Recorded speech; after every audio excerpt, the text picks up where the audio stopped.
Welcome to Telangana వెలుగు. నేను మీ రాజు.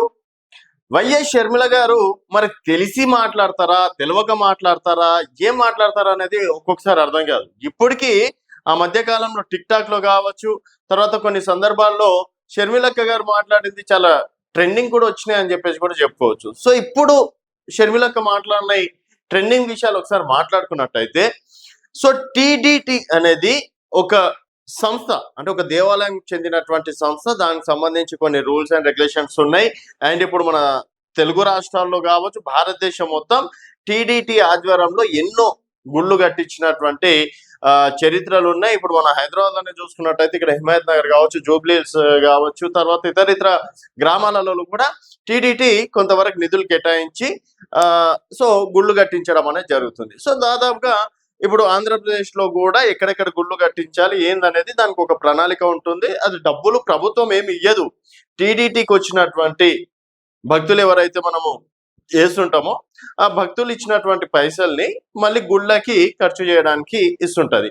So అట్లాంటిది వైఎస్ షర్మిల గారు 5,000 గుళ్ళు ఎందుకు కడతారు, ఏం హక్కు ఉందని చెప్పేసి కడతారు, ఇది అంతా ఆర్ఎస్ఎస్ నాటకము, ఇదంతా కావాలని కుట్ర చేస్తున్నారు. అమ్మ, ఇక్కడ దళితవాడలో ఉన్న వాళ్ళందరూ హిందువులే.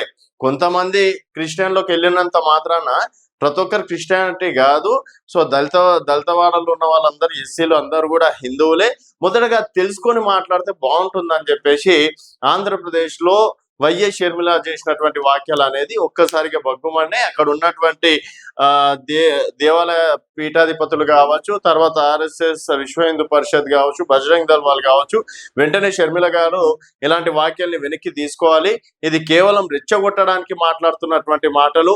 ఒక వర్గాన్ని తమ వైపు తిప్పుకోవడానికి ఇదంతా చేసినటువంటి కుట్రనే. సో రాజకీయాల్లో మతాలని లాగడం కరెక్ట్ కాదు.